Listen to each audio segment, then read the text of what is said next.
안개가 짙게 깔린 강화의 바닷가 마을.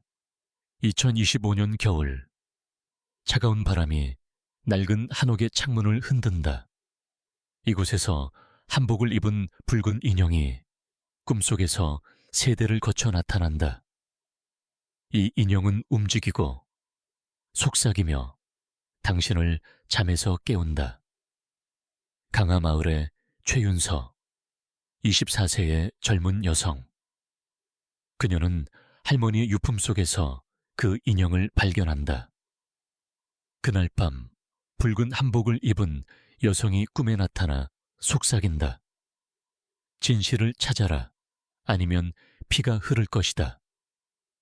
윤서는 땀에 젖어 깨어나지만 인형이 침대 옆에 놓여 있는 것을 보고 경악한다. 이건 단순한 인형이 아니다. 이건 저주다. 한복 인형의 저주에 오신 것을 환영합니다. 이 이야기는 당신을 소름 끼치게 할 것입니다. 끝까지 함께 해주세요. 강화 마을은 인천 근처의 조용한 바닷가 마을로 오래된 한옥과 현대식 건물이 어우러진 곳이다. 하지만 이곳에는 어두운 전설이 있다. 100년 전 기생이었던 한 여성이 배신당해 바다에 몸을 던졌고 그녀의 영혼이 한복 인형에 깃들었다는 소문이 떠돈다. 윤서는 서울에서 그래픽 디자이너로 일하며 바쁜 삶을 살아왔지만 할머니가 병에 걸리자 고향으로 돌아왔다. 할머니의 낡은 한옥에서 그녀는 먼지 쌓인 상자 속에서 붉은 한복을 입은 인형을 발견한다. 인형은 정교하게 만들어졌지만 검은 눈동자는 마치 살아있는 듯 윤서를 응시한다. 그날 밤 윤서는 이상한 꿈을 꾼다. 붉은 한복을 입은 여성이 바닷가의 고목나무 아래 서서 그녀를 부른다. 최윤서. 여성이 속삭인다. 내 이야기를 세상에 알려라. 아니면 네 가족이 대가를 치를 것이다.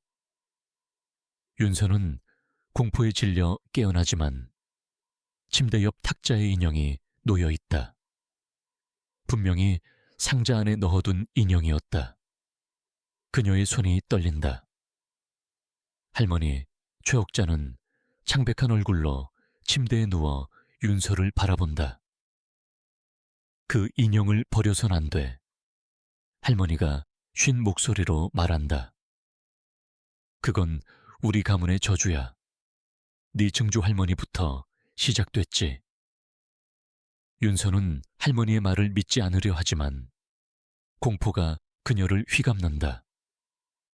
할머니는 옛날 이야기를 들려준다. 1920년대 윤서의 증조 할머니인 최설애회는 강화 마을의 유명한 기생이었다. 그녀는 부유한 상인에게 사랑을 맹세받았지만 배신당해 죽었다. 설이는 죽기 전 붉은 한복 인형을 만들며 저주를 걸었다. 내 진실이 밝혀질 때까지 이 가문은 평화를 모를 것이다. 그 후 가문의 여성들은 매 세대마다 그 인형을 꿈에서 보았고 이상한 죽음이 이어졌다. 윤서의 어머니도 10년 전 의문의 사고로 세상을 떠났다. 윤서는 과학적인 사고를 믿는 현대 여성이다. 그녀는 이 모든 것이 미신일 뿐이라고 생각하지만 인형의 움직임은 설명할 수 없다. 다음 날 아침 그녀는 인형을 상자에 넣고 잠갔다. 하지만 밤이 되자 또다시 꿈이 찾아온다. 이번엔 설이의 목소리가 더 강렬하다. 진실을 찾아라, 윤서. 시간이 없다. 꿈속에서 설이에는 바닷가의 고목나무로 윤서를 이끈다. 나무 아래 뭔가가 묻혀 있다. 윤서는 깨어나자마자 집을 뛰쳐나간다. 그녀는 고목나무로 향한다. 손에는 삽을 들고. 하지만 어둠 속에서 무언가가 그녀를 지켜보고 있다. 인형일까? 아니면 서리의 영혼일까? 강하의 바닷가 마을은 새벽녘의 안개 속에서 숨을 죽인 듯 고요하다. 2025년 겨울, 최윤서의 손은 삽을 쥔 채 떨리고 있다. 그녀는 할머니의 경고에도 불구하고 붉은 한복 인형이 꿈에서 이끈 고목나무 아래로 달려갔다. 그곳에서 그녀는 무엇을 찾을 것인가? 진실일까? 아니면 더 깊은 저주일까? 인형의 검은 눈동자가 어둠 속에서 그녀를 지켜보고 있다. 이건 단지 꿈이 아니다. 이건 한복 인형의 저주의 시작이다. 준비됐나요? 이야기가 이제 더 무서워진다. 윤서는 고목나무 아래에서 무릎을 꿇고 차가운 흙을 파헤친다. 바닷바람이 그녀의 머리카락을 흩날리고 멀리 파도가 부서지는 소리가 들린다. 그녀의 심장은 쿵쾅거린다. 꿈속에서 본 여성, 최설이, 그녀의 증조 할머니는 이곳에 무언가를 묻었다고 했다. 윤서는 흙 속에서 낡은 나무 상자를 발견한다. 상자를 열자 오래된 편지 뭉치와 피로 얼룩진 은빛 반지가 나온다. 편지에는 서리의 필체로 쓰인 절박한 글귀가 있다. 그는 나를 배신했다. 강하의 상인 박진혁. 내 죽음은 그의 손에 있다. 윤서는 숨을 삼킨다. 박진혁은 강에서 가장 부유했던 가문의 조상이다. 그의 후손은 지금도 마을에서 영향력을 행사한다. 윤서는 상자를 쥔 채 집으로 돌아오지만 불안이 그녀를 휘감는다. 할머니, 최옥자는 침대에 누워 힘겹게 숨을 쉰다. 윤서야, 그걸 찾았니? 할머니가 속삭인다. 윤서는 고개를 끄덕이며 편지를 보여준다. 하지만 할머니의 눈에 공포가 스친다. 그 인형은 그냥 물건이 아니야. 그녀가 말한다. 서리의 영혼이 깃들어 있어. 네가 진실을 찾으려 하면 저주는 더 강해질 거다. 윤서는 믿고 싶지 않지만 할머니의 말이 끝나자마자 집안에서 이상한 소리가 들린다. 나무 바닥을 긁는 소리, 마치 누군가가 걸어 다니는 듯하다. 그녀는 돌아보지만 아무도 없다. 그런데 부엌 탁자 위에 붉은 한복 인형이 서 있다. 윤서가 분명히 상자에 잠갔다고 생각했던 그 인형이다. 겁에 질린 윤서는 친구인 김태현에게 전화한다. 태현은 강화의 지역 역사학자이자 윤서의 소꿉친구로 초자연적인 이야기에 회의적인 사람이다. 그는 윤서의 집으로 달려온다. 윤서, 이건 그냥 미신이야. 태현이 단호하게 말한다. 하지만 그 편지, 그건 진짜일지도 몰라. 그는 박진혁의 가문이 강화의 오래된 비밀을 숨기고 있다고 의심한다. 태현은 윤서와 함께 마을 도서관으로 향한다. 그곳에서 그들은 1920년대의 기록을 뒤진다. 박진혁은 서리를 사랑했지만 그녀가 그의 불륜을 폭로하려 하자 그녀를 배신하고 살해했다는 단서가 나온다. 하지만 기록은 불완전하다. 누군가가 일부 페이지를 찢어냈다. 도서관에서 돌아오는 길, 윤서는 또다시 꿈에 빠진다. 이번엔 서리가 더 가까이 다가와 차가운 손으로 윤서의 얼굴을 만진다. 진실을 세상에 알려 서리가 속삭인다. 아니면 네가 사랑하는 이가 대가를 치를 거야. 윤서는 태현을 떠올리며 소스라치게 놀란다. 그녀가 깨어났을 때 태현은 그녀 옆에서 잠들어 있다. 하지만 그의 손에 붉은 한복 인형이 쥐어져 있다. 윤서는 비명을 지르며 인형을 떨어뜨린다. 태현이 깨어나 놀라며 묻는다. 왜 그래? 이거 그냥 인형이잖아. 하지만 윤서는 안다. 인형은 그녀를 조종하고 있다.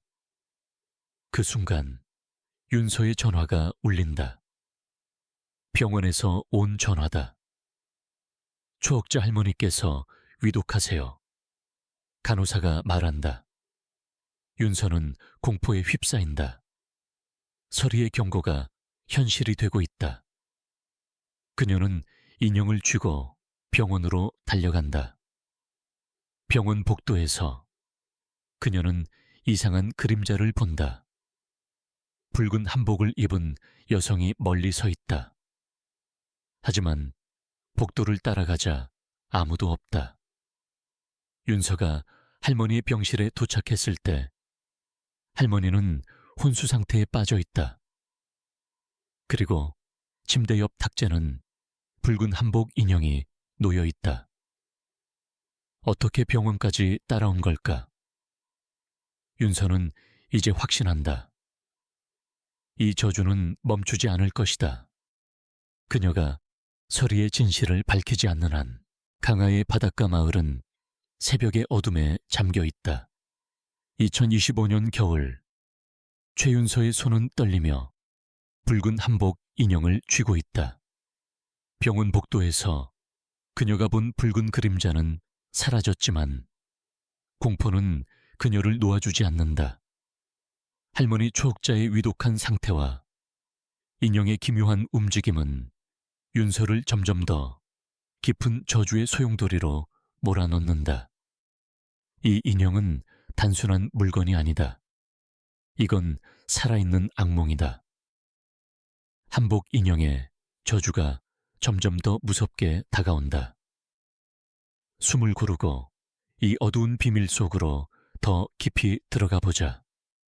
윤서는 병원 침대 옆에 앉아 할머니의 손을 잡는다. 최옥자의 숨소리는 약하지만 그녀는 힘겹게 눈을 뜬다. 윤서야, 인형을 버리지 마. 그녀가 속삭인다. 서리는 진실을 원해. 하지만 조심해. 대가가 크다. 윤서는 혼란스럽다. 그녀는 과학을 믿지만 인형이 병원까지 따라온 것은 설명할 수 없다.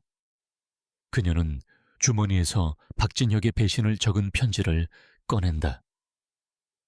할머니, 이게 진실인가요? 박진혁이 서리를 죽였나요? 하지만 할머니는 대답 대신 기침을 하며 다시 혼수 상태로 빠진다. 병원 창문 밖에서 바람이 휘몰아치고 윤서는 등골이 서늘해진다. 그녀는 인형을 내려다본다. 인형의 입술이 미세하게 움직이는 것 같은 착각이 든다. 윤서는 김태현을 다시 부른다. 태현은 도서관에서 발견한 단서를 바탕으로 박진혁 가문의 후손을 추적한다. 그는 박민수라는 이름을 찾아낸다. 강에서 부동산 사업으로 성공한 젊은 사업가 박진혁의 직계 후손이다. 태현은 윤서에게 전화로 말한다. 민수는 마을의 옛 기록을 관리하는 재단의 이사야. 그가 뭔가를 숨기고 있을 가능성이 커. 윤서는 민수를 만나기로 결심하지만 태현은 경고한다. 조심해, 윤서. 박 가문은 강에서 힘이 세. 그리고 그 인형, 정말로 움직이는 거야. 윤서는 대답하지 못한다. 그녀의 머릿속은 서리의 꿈과 인형의 검은 눈동자로 가득하다. 윤서와 태연은 민수의 사무실로 찾아간다. 민수는 30대 초반 세련된 정장을 입은 남자지만 그의 눈에는 날카로운 경계심이 깃들어 있다. 최설이, 그건 그냥 옛날 전설일 뿐입니다. 민수가 냉소적으로 말한다. 강하의 기생 이야기는 관광객을 끌기 위한 거짓말이에요. 하지만 윤서가 편지를 꺼내 보여주자 민수의 표정이 굳는다. 그걸 어디서 났지? 그가 날카롭게 묻는다. 윤서는 그의 반응에서 뭔가를 감지한다. 민수는 서리의 죽음에 대해 더 많이 알고 있다. 갑자기 사무실의 불이 깜빡이고 책상 위에 놓인 장식품이 떨어진다. 윤서는 등 뒤에서 차가운 숨결을 느낀다. 그녀가 돌아보자 아무도 없지만 민수의 책상 위에 붉은 한복 인형이 놓여 있다. 이게 어떻게? 민수가 중얼거린다. 그는 윤서를 쳐다보며 말한다. 너도 그 꿈을 꾼 거지? 그날 밤 윤서는 또다시 꿈에 빠진다. 서리가 바닷가의 고목나무 아래 서 있다. 이번엔 그녀의 얼굴이 더 선명하다. 창백하고 눈은 분노로 이글거린다. 박민수는 진실을 숨기고 있어. 서리가 말한다. 그의 조상이 내 피를 손에 묻혔지. 진실을 밝히지 않으면 너의 친구가 다음이 될 거야. 윤서는 태현을 떠올리며 공포에 사로잡힌다. 꿈에서 깨어난 그녀는 태현에게 전화하지만 그는 받지 않는다. 윤서는 그의 아파트로 달려간다. 문을 열자 태현은 바닥에 쓰러져 있고 그의 손에는 붉은 한복 인형이 쥐어져 있다. 그의 얼굴은 창백하고 숨소리가 약하다. 윤서가 비명을 지르며 그를 흔들 때 인형의 머리가 천천히 움직여 그녀를 바라본다. 그리고 어둠 속에서 낮은 웃음소리가 들린다. 서리의 웃음소리다. 강화의 바닷가 마을은 새벽녘에 차가운 안개에 휩싸여 있다. 2025년 겨울, 최윤서는 공포에 질린 채 친구 김태현의 아파트 바닥에 쓰러진 그를 흔들고 있다. 붉은 한복 인형이 태현의 손에 쥐어져 있고 그 검은 눈동자는 마치 살아있는 듯 윤서를 응시한다. 서리의 샤클시에 웃음소리가 어둠 속에서 메아리친다. 이 저주는 멈추지 않는다. 윤서가 진실을 밝히지 않는 한 그녀가 사랑하는 사람들은 하나씩 사라질 것이다. 한복 인형의 저주가 점점 더 깊은 어둠으로 당신을 끌어들인다. 준비됐나요? 이 이야기는 이제 피와 영혼의 대가를 요구한다. 윤서는 태현을 흔들며 소리친다. 태현, 일어나. 그의 눈이 천천히 떠지지만 얼굴은 여전히 창백하다. 윤서, 내가 뭘 본 거지? 그는 중얼거리며 손에서 인형을 떨어뜨린다. 윤서는 인형을 집어들고 그것을 불태울까 고민하지만 할머니의 경고가 떠오른다. 인형을 버리면 저주는 더 강해진다. 태현은 혼란스러워하며 말한다. 그 인형, 내 꿈속에서 서리가 나를 바다로 끌고 갔어. 그녀가 말했지. 너는 그녀를 배신했다고. 윤서는 충격을 받는다. 태현이 서리와 무슨 관련이 있을 리 없다. 하지만 그녀는 점점 확신한다. 이 저주는 단순히 그녀의 가문만 겨냥한 것이 아니다. 윤서는 태연을 데리고 병원으로 돌아간다. 할머니 추억자는 여전히 혼수 상태지만 간호사가 윤서에게 이상한 소식을 전한다. 할머니께서 잠꼬대처럼 바다의 재단을 언급하셨어요. 윤서는 그 말이 고목나무 근처에 오래된 바위 재단을 가리킨다고 직감한다. 강화 마을의 전설에 따르면 그 재단은 기생들이 신에게 기도하던 곳이다. 윤서는 결심한다. 서리의 영혼을 달래기 위해 재단에서 의식을 치러야 한다. 하지만 그녀는 혼자서는 할 수 없다. 그녀는 마을의 무당 이혜진을 찾아간다. 혜진은 50대 후반의 여성으로 강에서 영적인 존재와 소통하는 것으로 유명하다. 그녀는 윤서가 들고 온 붉은 한복 인형을 보자마자 얼굴이 굳는다. 이건 서리의 영혼이 깃든 물건이야. 혜진이 낮은 목소리로 말한다. 서리는 배신당한 분노로 가득 차 있어. 그녀의 진실을 밝히려면 의식을 통해 그녀와 대면해야 해. 하지만 조심해. 영혼은 속일 수 없어. 잘못하면 너와 내 주변 사람들 모두를 집어삼킬 거야. 윤서는 두려움이 밀려오지만 태현과 할머니를 구하기 위해 동의한다. 혜진은 윤서와 태현을 바닷가의 재단으로 안내한다. 안개가 짙게 깔린 재단은 고목나무 옆에 서 있고 파도가 바위를 때리는 소리가 으스스하게 울린다. 혜진은 재단에 촛불과 부적을 놓고 윤서에게 인형을 재단 중앙에 올리라고 지시한다. 의식이 시작된다. 혜진이 낮은 주문을 외우자 바람이 거세지고 촛불이 흔들린다. 윤서는 서리의 편지를 읽으며 그녀의 이야기를 구한다. 최설이 당신을 배신한 자는 박진혁이었습니다. 그의 죄는 이제 세상에 알려질 것입니다.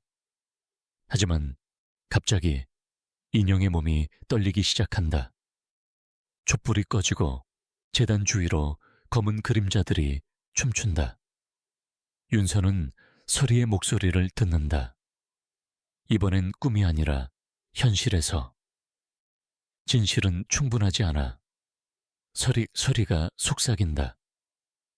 대가가 필요해. 태현이 갑자기 비명을 지르며 무릎을 꿇는다. 그의 목에서 붉은 자국이 생기기 시작한다.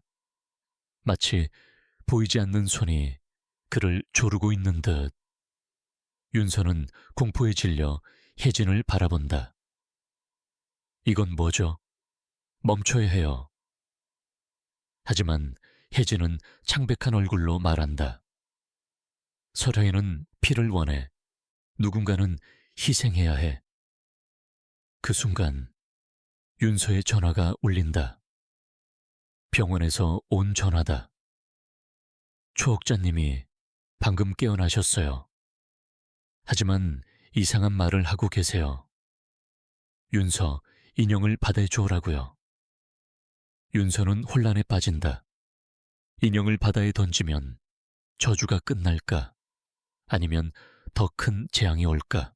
강화의 바닷가 마을은 폭풍 전의 고요함 속에 잠겨 있다.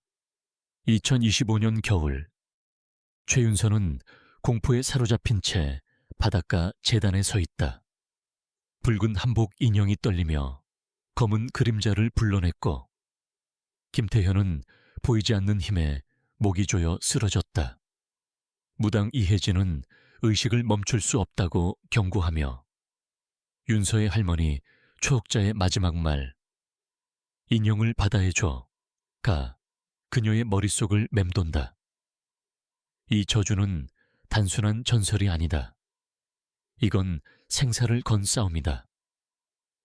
한복 인형의 저주가 당신을 어둠의 심연으로 더 깊이 끌어들인다. 이 끔찍한 순간에서 윤서는 어떤 선택을 할 것인가? 끝까지 함께 해보세요. 윤서는 태현을 붙잡고 소리친다. 태현, 버텨. 그의 목에 생긴 붉은 자국은 점점 더 선명해지고 그의 숨소리는 약해진다.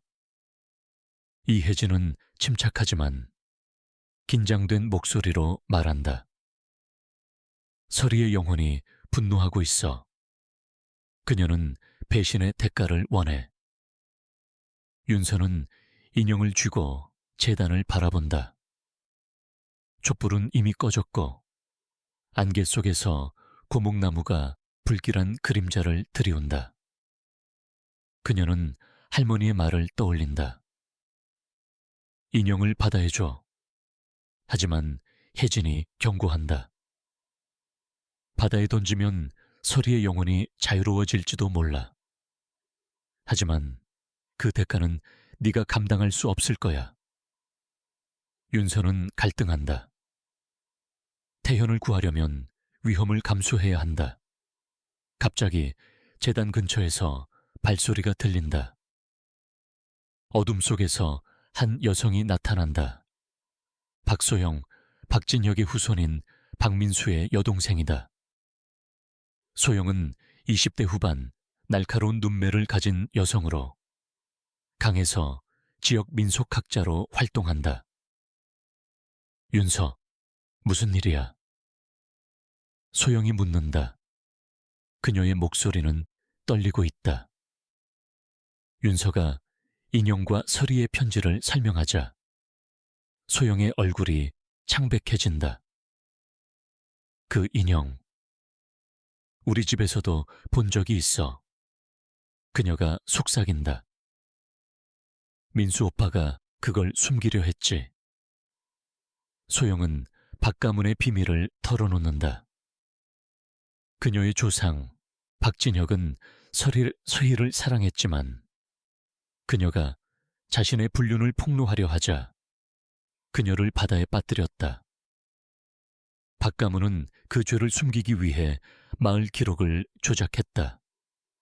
하지만 소영은 더 충격적인 사실을 밝힌다. 민수는 그 인형을 알고 있어. 그가 저주를 두려워해서 마을을 떠나려 했지. 윤서는 소영의 말에 충격을 받는다. 민수가 저주를 알고 있었다면 왜 그녀에게 숨겼을까? 태연이 신음하며 깨어나며 말한다. 윤서. 민수를 찾아. 그는 뭔가를 더 알고 있어. 윤서는 결심한다. 민수를 다시 찾아가 진실을 알아내야 한다. 하지만 혜진이 그녀를 붙잡는다. 지금 떠나면 의식이 끊겨. 서리의 영혼이 더 강해질 거야. 윤서는 갈등한다. 태현의 상태는 점점 악화되고 할머니는 병원에서 생사를 오간다. 그녀는 소영에게 부탁한다. 소영, 민수를 찾아줘. 내가 여기서 의식을 마무리할게. 소영은 고개를 끄덕이고 어둠 속으로 사라진다. 혜진은 의식을 재개한다. 그녀는 부적을 태우며 서리의 영혼을 달래려 하지만 갑자기 바다가 포효하듯 울린다. 파도가 재단을 덮치고 인형이 윤서의 손에서 빠져나가 바다로 끌려간다. 윤서는 비명을 지르며 인형을 잡으려 하지만 혜진이 그녀를 막는다. 나도 그건 서리가 원하는 거야. 하지만 인형이 물속으로 사라지자 태연의 숨소리가 정상으로 돌아온다. 윤서는 안도하지만 그 순간 그녀의 전화가 울린다. 병원에서 온 전화다. 초옥자님이 방금 세상을 떠나셨어요. 윤서의 심장이 멈춘 듯하다. 그녀는 할머니의 마지막 말을 떠올린다. 인형을 바다에 주라는 말. 하지만 바다에서 이상한 소리가 들린다. 낮은 속삭임, 마치 수십 개의 목소리가 동시에 노래하는 듯하다. 윤서가 재단을 바라보자 물 위로 붉은 그림자가 떠오른다. 소리가 아니에요. 그건 다른 여성이며 그녀의 얼굴은 낯익다. 윤서의 어머니다. 강화의 바닷가 마을은 폭풍의 소용돌이 속에서 신음한다. 2025년 겨울, 최윤서는 바닷가 재단에서 얼어붙은 채 서 있다. 붉은 한복 인형이 파도에 휩쓸려 사라졌지만 바다 위로 떠오른 붉은 그림자는 그녀의 어머니 최지연의 얼굴을 하고 있다. 할머니 최옥자의 죽음은 윤서의 가슴을 찢어 놓았고 무당 이혜진의 의식은 실패로 끝났다. 김태현은 살아났지만 저주는 끝나지 않았다. 이건 단지 서리의 복수가 아니다. 이건 윤서의 가족 전체를 삼키려는 어둠이다. 한복 인형의 저주가 점점 더 깊은 공포로 당신을 끌어들인다. 윤서는 이 악몽에서 벗어날 수 있을까? 계속해서 알아보자. 윤서는 바다 위의 그림자를 바라보며 비명을 지른다. 엄마. 그녀의 목소리는 폭풍 속에서 부서진다.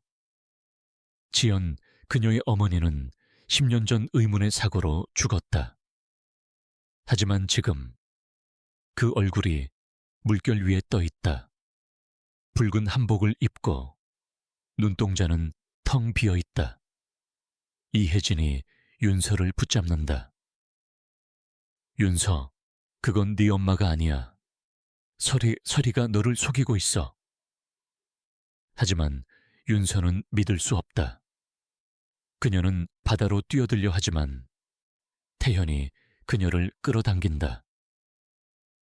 윤서, 정신 차려. 우리가 여기서 죽을 순 없어. 그의 목에 난 붉은 자국은 이제 희미해졌지만 그의 눈에는 공포가 가득하다. 혜진은 재단의 부적을 다시 점검하며 말한다. 서리의 영혼은 네 가문을 저주했어. 하지만 네 어머니도 그 일부였을 거야.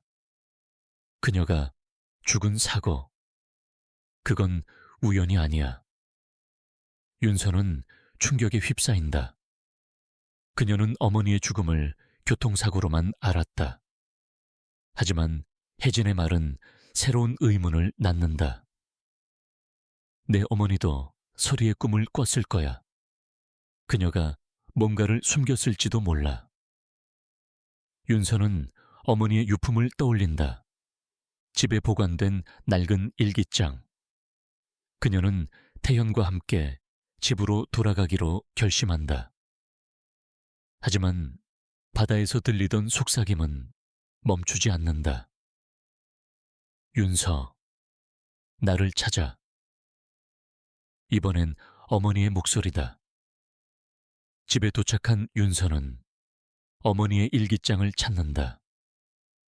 낡은 가죽 표지의 일기에는 지연의 필체가 적혀 있다. 1995년 나는 그 인형을 봤다. 붉은 한복, 검은 눈동자. 서리가 꿈에서 나를 불렀다. 그녀는 박가문의 비밀을 폭로하라고 했다. 하지만 나는 두려웠다. 민수를 믿었기 때문이다. 윤서는 숨을 멈춘다. 어머니가 박민수를 언급했다. 민수는 10년 전 지연이 죽을 때 이미 강에서 활동하던 젊은 사업가였다. 일기는 계속된다. 민수는 내게 인형을 숨기라고 했다. 그는 저주를 안다.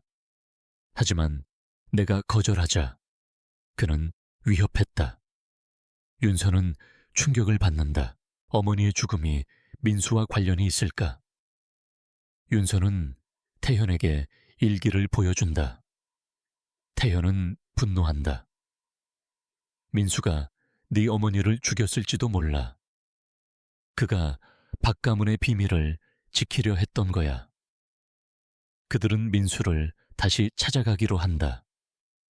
하지만 집 밖으로 나오자 박소영이 기다리고 있다. 그녀는 창백한 얼굴로 말한다. 윤서, 민수 오빠가 오늘 밤 마을을 떠나려고 해.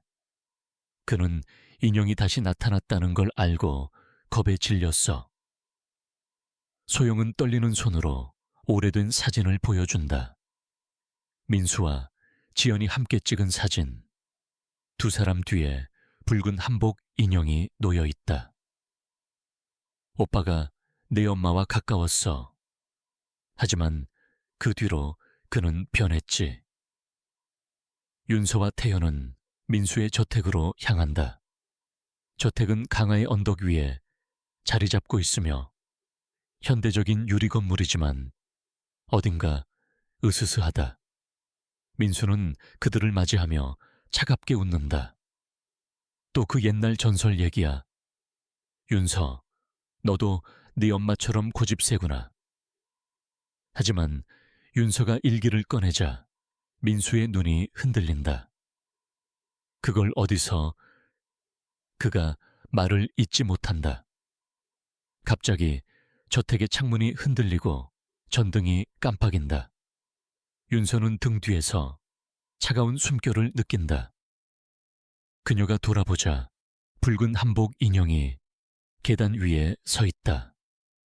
바다에 빠졌어야 할 그 인형이다. 민수가 비명을 지른다. 그게 왜 여기 있어? 그 순간 저택 문이 쾅 닫히고 어둠 속에서 서리의 웃음소리가 울려 퍼진다. 그리고 바닥에서 붉은 피가 스며나오기 시작한다. 강화의 언덕 위 저택은 폭풍 속에서 흔들린다. 2025년 겨울, 최윤서는 박민수의 사무실에서 얼어붙은 채 서 있다. 붉은 한복 인형이 계단 위에 서 있고 바닥에서 붉은 피가 스며나온다. 서리의 웃음소리가 저택을 울리며 문이 쾅 닫혔다. 김태현은 윤서 옆에서 떨고 있고 박민수는 공포에 질린 얼굴로 인형을 바라본다. 이 저주는 단순한 전설이 아니다. 이건 복수다. 한복 인형의 저주가 이제 절정으로 치닫는다. 윤서는 진실을 밝힐 수 있을까? 아니면 저주가 그녀를 삼킬까? 이 끔찍한 순간을 함께 직면해 보세요. 윤서는 인형을 쳐다보며 소리친다. 민수 씨, 당신이 뭘 숨기고 있는지 말해요. 민수는 창백한 얼굴로 뒷걸음질 친다. 나는 아무것도 몰라. 하지만 그의 떨리는 목소리는 거짓을 드러낸다. 윤서가 어머니의 일기를 꺼내 읽는다. 내 어머니가 당신을 믿었어요. 하지만 당신은 그녀를 위협했죠. 그녀의 죽음과 관련이 있나요? 민수의 눈이 흔들린다. 그는 책상 서랍을 열어 오래된 사진을 꺼낸다. 그와 지연, 그리고 붉은 한복 인형이 함께 찍힌 사진이다. 지연은 너무 많이 알고 있었어. 그가 중얼거린다. 그녀가 서리의 비밀을 파헤치려 했지. 나는 막으려 했어. 하지만 그녀의 죽음은 내 잘못이 아니야. 갑자기 저택의 창문이 부서지며 차가운 바닷바람이 몰아친다. 인형이 계단에서 떨어지며 바닥에 부딪히고 그 순간 피가 더 빠르게 스며나온다. 태현이 비명을 지른다. 윤서, 이곳에서 나가야 해. 하지만 윤서는 민수를 붙잡는다. 말해요. 서리가 원하는 게 뭐죠? 민수는 절망적으로 고개를 젓는다. 서리는 복수를 원해. 우리 가문이 그녀의 생명을 앗았고 그녀의 이야기를 묻었어. 그 인형은 그녀의 분노야. 그는 떨리는 손으로 벽에 숨겨진 금고를 연다. 금고 안에는 낡은 한복 조각과 피로 얼룩진 칼이 있다. 이건 설이가 죽던 날 그녀가 쥐고 있던 거야. 민수가 속삭인다. 내 조상이 그녀를 죽였지. 그리고 나는 그걸 숨기려 했어. 윤서는 충격을 받는다. 민수는 설이의 죽음을 알고 있었고 어머니 지연의 죽음에도 연루되어 있을 가능성이 크다. 그녀는 칼을 집어들며 묻는다. 어머니의 사고, 당신이 한 거예요? 민수는 고개를 저으며 눈물을 흘린다. 나는 아니야. 하지만 누군가가 지연을 침묵시키려 했어. 우리 가문의 비밀을 지키기 위해. 그 순간 저택의 전등이 완전히 꺼지고 어둠 속에서 설이의 목소리가 울린다. 진실은 피로 씻겨야 한다. 윤서는 등골이 서늘해진다. 그녀가 돌아보자 인형이 바닥에서 일어나 천천히 그녀에게 다가온다. 그 검은 눈동자가 빛나며 마치 그녀의 영혼을 꿰뚫는 듯하다. 태현이 윤서를 끌어당기며 소리친다. 윤서, 도망쳐. 하지만 문은 잠겨 있고 창문은 폭풍으로 막혀 있다. 윤서는 칼을 쥐고 인형을 향해 다가간다. 설이, 이게 네가 원하는 거야. 복수? 그녀가 외친다. 갑자기 인형이 멈추고 설이의 목소리가 그녀의 머릿속에서 울린다. 너의 피, 아니면 그의 피. 윤서는 민수를 바라본다. 민수는 무릎을 꿇고 애원한다. 윤서, 제발. 내가 죽으면 우리 가문은 끝이야. 하지만 윤서는 갈등한다. 설이의 분노는 정당할지도 모른다. 그녀의 조상이 저지른 죄는 그녀의 가문도 짊어지고 있다. 그 순간 박소영이 저택 문을 부수고 들어온다. 그녀는 숨을 헐떡이며 소리친다. 윤서, 멈춰. 오빠가 다 말했어. 하지만 설이는 너를 속이고 있어. 소영은 낡은 일기장을 내민다. 설이의 일기다. 이걸 마을 사당에서 찾았어. 설이는 죽기 전에 저주를 걸었지만 그녀도 후회했어. 그녀는 너를 해치려는 게 아니야. 하지만 소영의 말이 끝나기 전에 인형이 갑자기 소영에게 달려든다. 소영이 비명을 지르며 쓰러지고 그녀의 팔에서 피가 흐른다. 윤서는 충격에 얼어붙는다. 설이의 역소리에 다시 울린다. 피가 필요해. 지금.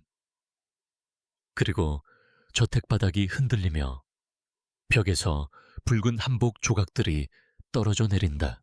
강화의 언덕 위 저택은 폭풍 속에서 무너질 듯 흔들린다.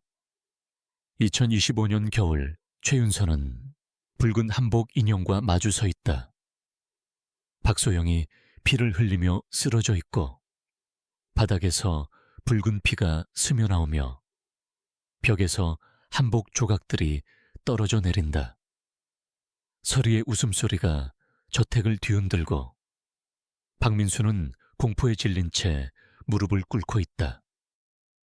김태현은 윤서를 붙잡으며 도망치려 하지만 문은 잠겨 있다. 이 저주는 끝나지 않는다. 이건 설이의 복수와 윤서의 운명이 얽힌 마지막 대결이다. 한복 인형의 저주가 이제 절정에 도달했다. 윤서는 이 악몽에서 벗어날 수 있을까? 아니면 영원히 갇힐까? 이 끔찍한 순간을 함께 직면해 보세요.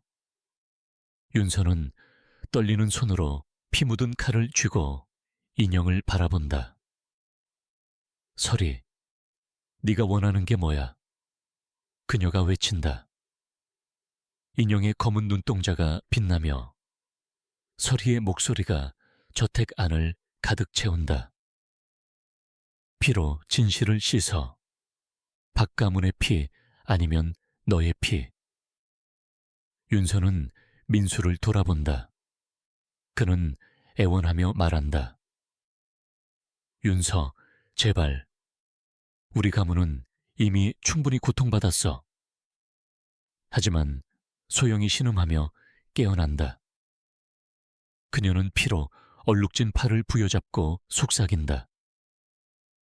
윤서, 설희의 일기를 읽어. 그녀는 복수만 원하는 게 아니야. 윤서는 소영이 건넨 일기장을 펼친다. 설희의 마지막 글귀가 눈에 들어온다. 나는 복수를 원했지만 후회한다. 진실이 밝혀지면 내 영혼은 자유로워질 것이다. 하지만 대가는 피다. 윤서는 혼란에 빠진다. 설희는 복수를 원하면서도 후회했다고. 그녀는 민수를 다그친다. 당신 조상이 설희를 죽였어. 하지만 내 어머니는 왜 죽었지? 민수는 고개를 숙이고 떨리는 목소리로 말한다. 지연은 설희의 비밀을 폭로하려 했어.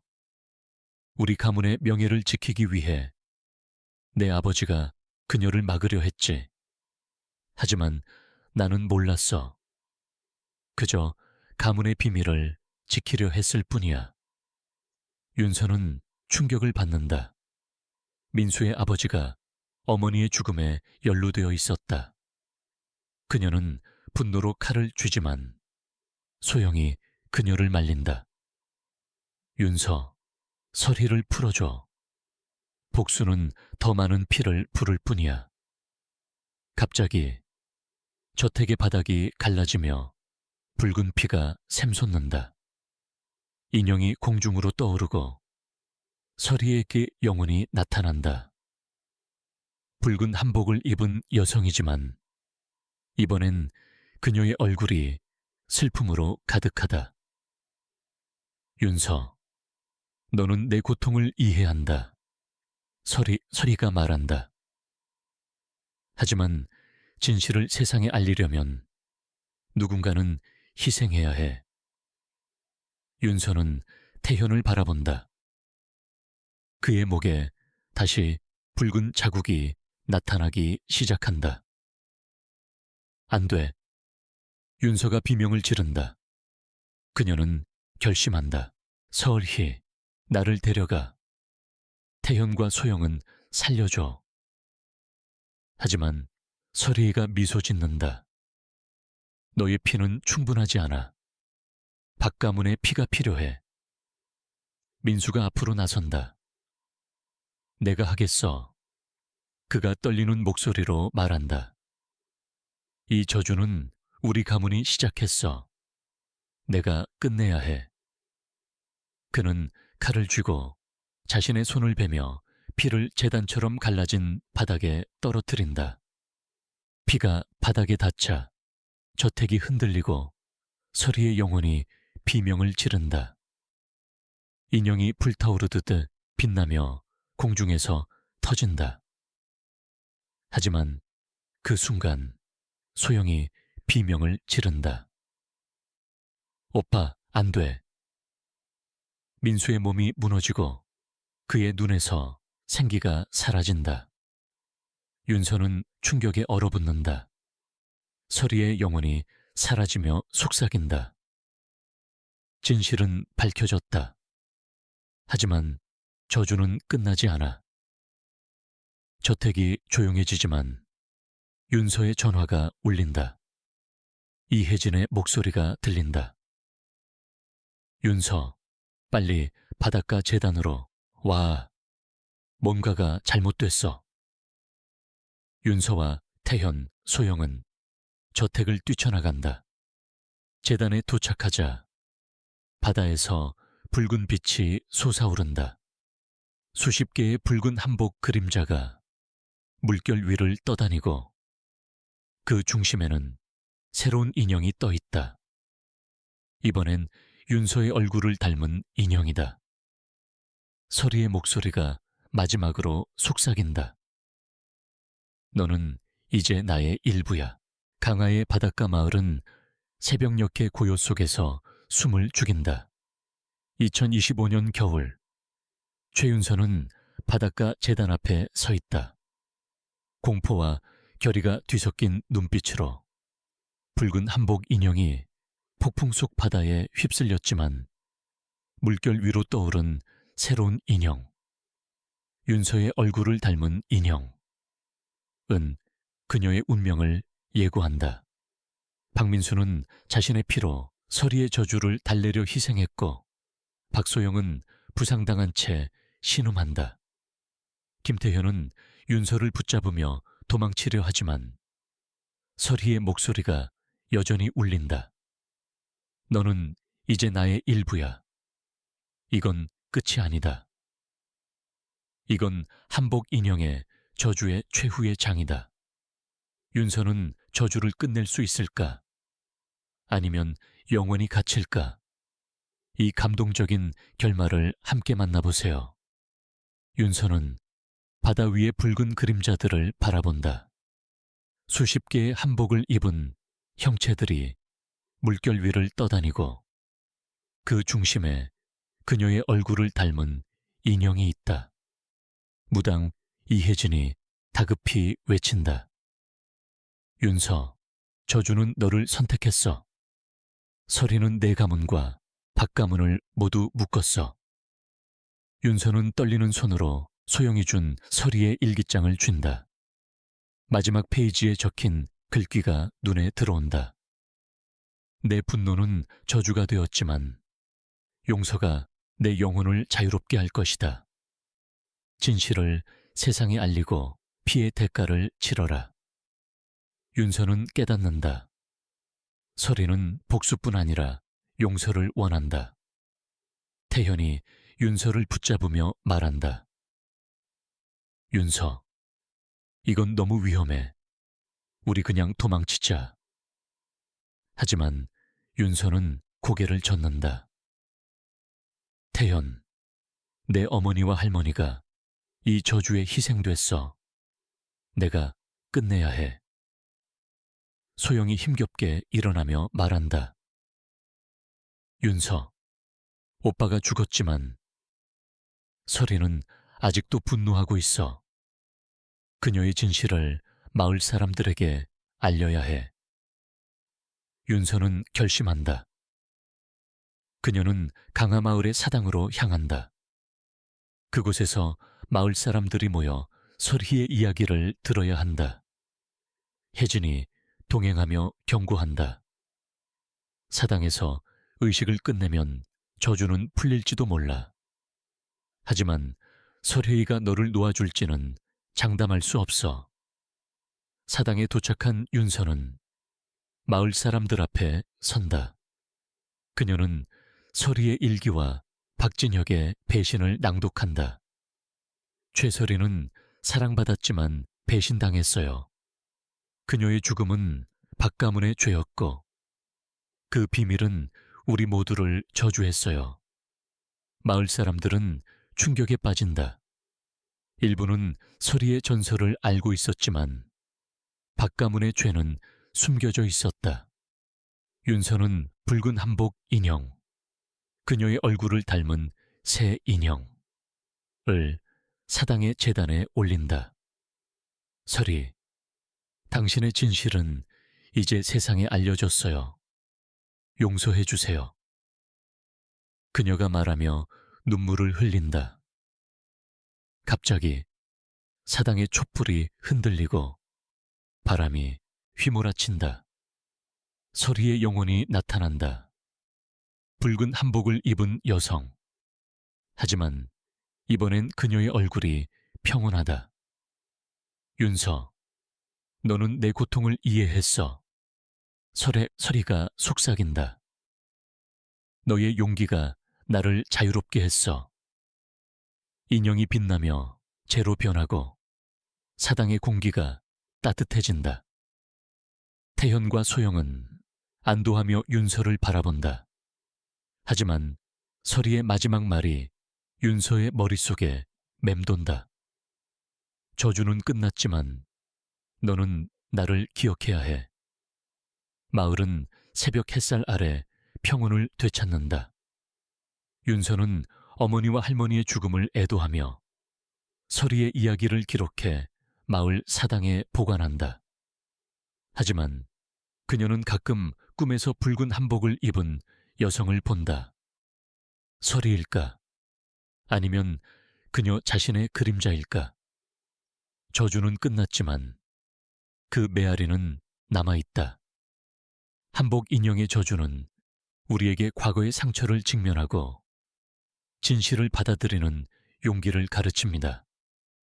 서리의 복수는 분노에서 시작됐지만 윤서의 용서가 그녀를 자유롭게 했어요.